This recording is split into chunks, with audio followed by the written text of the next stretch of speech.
नमस्कार, मैं हूं निकिता और आप देख रहे हैं सत्यहिंदी.com। चलिए एक नजर डालते हैं अब तक की सुर्खियों पर।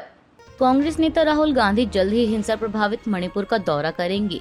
कांग्रेस महासचिव केसी वेणुगोपाल ने मंगलवार को ट्वीट कर इस बात की जानकारी देते हुए बताया कि राहुल गांधी 29-30 जून को मणिपुर के दौरे पर रहेंगे। वे अपनी यात्रा के दौरान राहत शिविरों का दौरा करेंगे और इम्फाल और चुराचांदपुर में नागरिक समाज के प्रतिनिधियों के साथ बातचीत करेंगे।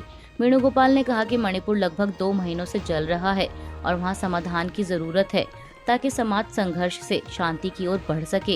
ये एक मानवीय त्रासदी है और ये हमारी जिम्मेदारी है कि हम नफरत की नहीं बल्कि प्यार की ताकत बने। आपको बता दें कि कांग्रेस समेत अन्य विपक्षी दल मणिपुर में जारी हिंसा को लेकर लगातार पीएम मोदी पर हमलावर हैं। विपक्ष का आरोप है कि पीएम मोदी मणिपुर हिंसा पर चुप्पी साधे बैठे हैं। इसके साथ ही विपक्ष की ओर से राज्य के मुख्यमंत्री एन बीरेन्द्र सिंह के इस्तीफे की मांग भी की जा रही है। गौरतलब है कि 3 मई को कुकी और मैतेई समुदाय के बीच भड़की जातीय हिंसा में अब तक 100 से अधिक लोगों की जानें जा चुकी हैं। इस साल के अंत में देश के कई राज्यों में विधानसभा चुनाव होने हैं। इसी सिलसिले में प्रधानमंत्री मोदी कल मंगलवार को मध्य प्रदेश के दौरे पर रहे। यहाँ उन्होंने बीजेपी कार्यकर्ताओं को संबोधित करते हुए डीएमके और बीआरएस पर तीखा हमला बोला। पीएम मोदी ने कहा कि यदि आप करुणानिधि परिवार का कल्याण चाहते हैं तो डीएमके को वोट दें। यदि आप के चंद्रशेखर राव की बेटी का कल्याण चाहते हैं तो बीआरएस को वोट दें। लेकिन अगर आप आपके बेटे बेटियों और पोते पोतियों का कल्याण चाहते हैं तो भाजपा को वोट दें। इसी के साथ प्रधानमंत्री मोदी ने समान नागरिक संहिता की पुरजोर वकालत करते हुए विरोधियों से सवाल किया कि दोहरी व्यवस्था से देश कैसे चलेगा। उन्होंने कहा कि संविधान में भी सभी नागरिकों के लिए समान अधिकार का उल्लेख है। प्रधानमंत्री ने आगे ये भी कहा कि भारतीय जनता पार्टी ने तय किया है कि वह तुष्टीकरण और वोट बैंक की राजनीति की बजाय संतुष्टीकरण के रास्ते पर चलेगी। मध्य प्रदेश दौरे के दौरान प्रधानमंत्री मोदी द्वारा समान नागरिक संहिता कानून की पुरजोर वकालत किए जाने को लेकर कांग्रेस ने पीएम मोदी को घेरते हुए कहा कि उन्हें पहले देश में गरीबी, महंगाई और बेरोजगारी के बारे में बात करनी चाहिए।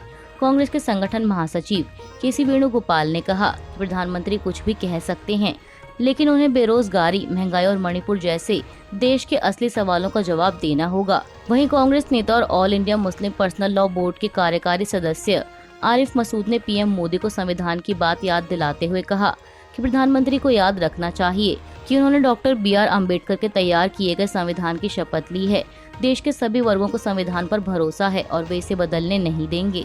वर्तमान में भोपाल से कांग्रेस विधायक आरिफ मसूद ने 3 तलाक पर आगे कहा कि सरकार ने 3 तलाक का कानून बना लिया, इससे क्या फर्क पड़ गया, देश में क्या हो गया। सरकार ने जो 3 तलाक की बात की थी, मुस्लिम महिलाओं के साथ आज क्या हो रहा है, महिलाओं को कौन सा आराम मिल गया। उन्होंने भ्रष्टाचार के मुद्दे पर कहा कि पीएम मोदी ने अपने 2 घंटे के भाषण में 2G, 3G और न जाने कितने घोटालों के बारे में बात की। ये घोटाले जब हुए थे तो उस समय के प्रधानमंत्री मनमोहन सिंह ने अपने मंत्री और नेताओं को जेल पहुंचवा दिया था। प्रधानमंत्री महाकाल घोटाला और सतपुड़ा रेमडेसिविर घोटालों के दोषियों को कब जेल पहुंचाएंगे। पीएम इस बात का जिक्र करते तो अच्छा लगता। वहीं आरजेडी की तरफ से कहा गया है कि प्रधानमंत्री को ऐसे मुद्दों को राजनीति का औजार नहीं बनाना चाहिए। विपक्ष द्वारा समान नागरिक संहिता कानून को लेकर प्रधानमंत्री को घेरे जाने के बाद भाजपा नेता भूपेंद्र यादव ने इसकी आलोचना करते हुए कहा कि समान नागरिक संहिता कानून हमारे संविधान में लिखा है। संविधान के अनुच्छेद 44 में इसे राज्य के नीति निर्देशक सिद्धांत के रूप में उल्लेखित किया गया है। इस संबंध में सुप्रीम कोर्ट का भी फैसला है। उन्होंने दिल्ली में एक प्रेस कॉन्फ्रेंस के दौरान कहा कि कोई भेदभाव नहीं होना चाहिए, कोई विसंगति नहीं होनी चाहिए। न्याय का अधिकार सभी के लिए सुनिश्चित किया जाना चाहिए, जिसमें वे लोग भी शामिल हैं जो समाज में शोषित, वंचित और उत्पीड़ित हैं। समाज में समानता होनी चाहिए।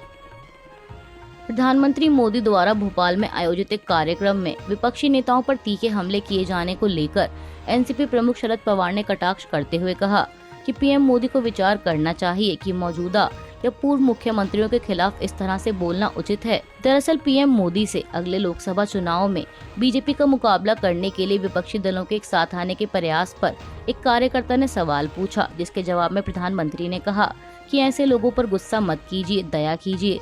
उन्होंने कहा कि आजकल एक नया शब्द सुनने को मिल रहा है, वह है गारंटी।